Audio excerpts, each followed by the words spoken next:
Hey guys, welcome back for another Jedi Journal entry. Today we will look at the Chosen One himself, Anakin Skywalker, and why he appears as a young man when he returns as a Force ghost at the end of Return of the Jedi. The reason for Anakin appearing young, as you will learn in this video, had everything to do with his perception of self-image, and his level of disgust with how his life as Vader had affected him physically, and that he would reassure his son that he had been redeemed to be the man he once was. But before I get into that, in my previous video about the ethics of the Jedi mind trick, I talked about how the Death Stick guy was played by the same actor who played Mouse in the original Matrix movie, and that even the woman in the red dress makes an appearance in that same nightclub. One thing I did not notice, however, was that the drinks that Obi-Wan and Mouse are drinking at the bar are red and blue, like the red pill and the blue pill from The Matrix. Does this mean George Lucas is a big Matrix fan? Leave a comment down below. And if you want to hear me talk a little more about the connection between The Matrix and this scene, I will link the video as well.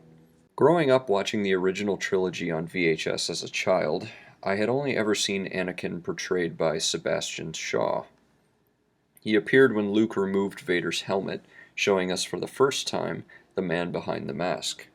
After his on-screen death, we would see him return alongside Obi-Wan Kenobi and Yoda as a Force ghost. This was not unusual because in the previous movies we had seen Ben Kenobi return as a ghost, looking much the same as he had when he died, and even Yoda too. Years later, with the release of the prequel trilogy, came the remastered editions, where various shots were added or digitally inserted via new movie-making technology, a restructure of certain sound effects, and the infamous replacement of Sebastian Shaw with Hayden Christensen as Force Ghost Anakin. Having seen Hayden portray Anakin through Attack of the Clones and Revenge of the Sith, it probably seemed only natural to artificially insert him into the role to bring the story full circle. But then there were always arguments that this change was not only unnecessary, but also nonsensical within the story itself. Say what you want about the merits of retroactively changing the art after its final release, the artist does have a say in how their art is expressed and seen. And it could have been that George Lucas had thought back in the 80s that maybe a younger Anakin was how he would have liked him to appear, but was limited by the fact the movies were not released chronologically. Another argument against bringing Hayden Christensen back is that Vader was an old man when he died, and that it makes sense that that's how he'd be seen. That by making Anakin into Hayden at the end, it creates too strong of a separation between Vader and Anakin, as though it were showing us that old man Anakin wasn't actually redeemed because he had to come back as he was before he was anointed Darth Vader. Or that since Luke saw Anakin as an old man, that's how he'd be seen as a ghost, because that's how Luke would recognize or remember him. Certainly, if you had never seen the prequels and had only seen the original trilogy, you might feel that seeing Hayden would have a less significant payoff than seeing Sebastian Shaw. But none of these arguments really address Anakin himself, and his point of view on who he was as a person upon his final moments. The novelization for Return of the Jedi provides a pretty solid explanation for why Anakin appears young like he did during the climax of the Clone Wars. This is what the Return of the Jedi novelization tells us as it shows us a dying Anakin's point of view. Vader saw his son crying, and he knew it must have been in horror of the face the boy beheld. It intensified momentarily, Vader's own sense of anguish to his crimes. Now he added guilt at the imagined repugnance of his appearance. But then this thought brought him to mind the way he used to look, striking and grand, with a wry tilt to his brow that hinted of invincibility, and took in all of life with a wink. Yes, that was how he looked once, and this was a memory that brought a wave of other memories with it, memories of brotherhood and home, his dear wife, the freedom of deep space, Obi-Wan, his friend, and how that friendship had turned. Turned he knew not how, but got injected none the less with some uncaring virulence that festered until, hold, these two memories he wanted none of. Not now. Memories of molten lava crawling up his back, no. This boy had pulled him from that pit. Here now, with this act, this boy was good. The boy was good, and the boy had come from him, so there must be good in him too. He smiled up again at his son, and for the first time loved him, and for the first time in many long years loved himself as well. Suddenly he smelled something, flared his nostrils, and smelled once more. Wildflowers. That's what it was, just blooming.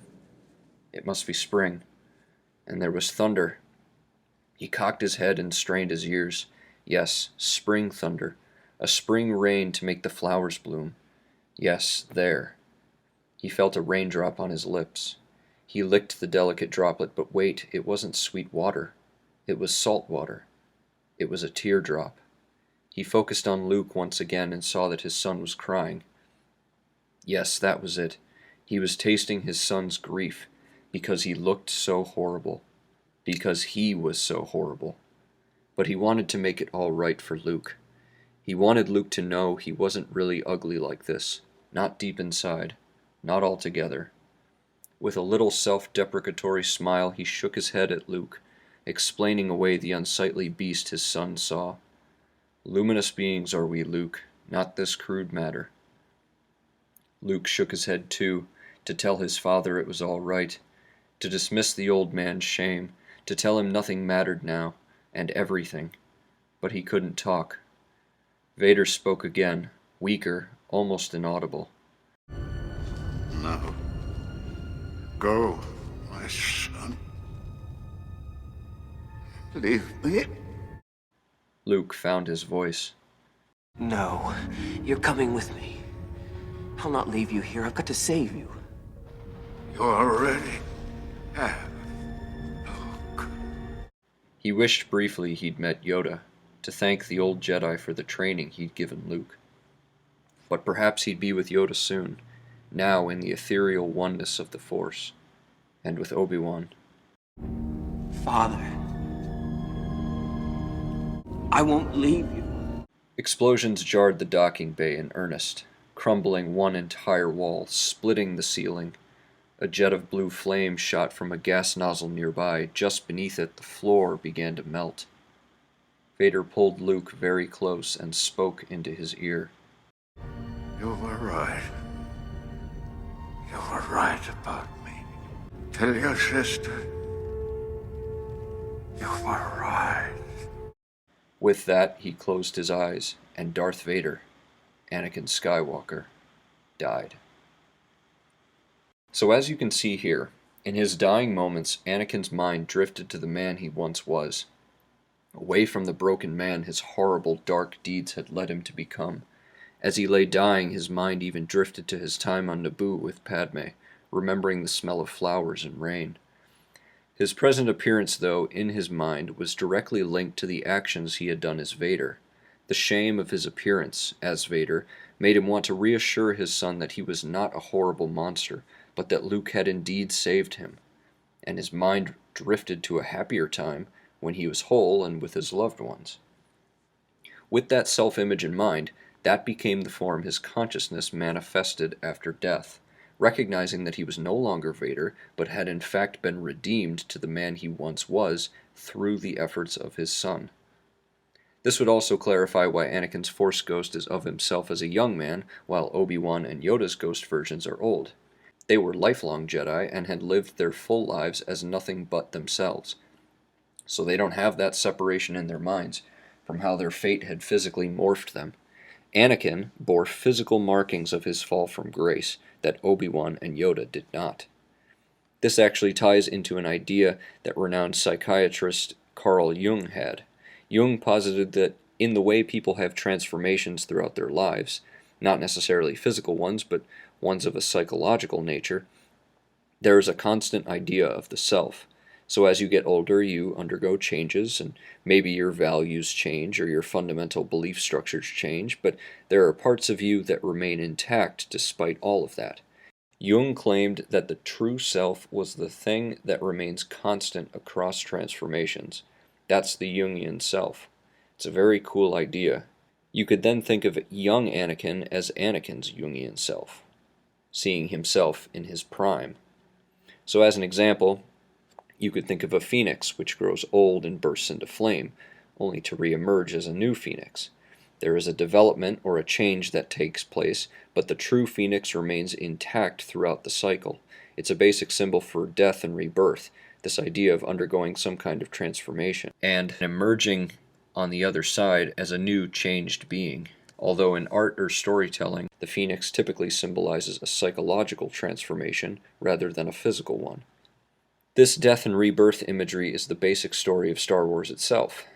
Upon his dying moments, Anakin's mind reverted to the man he once was from the broken man his horrible dark deeds had led him to become.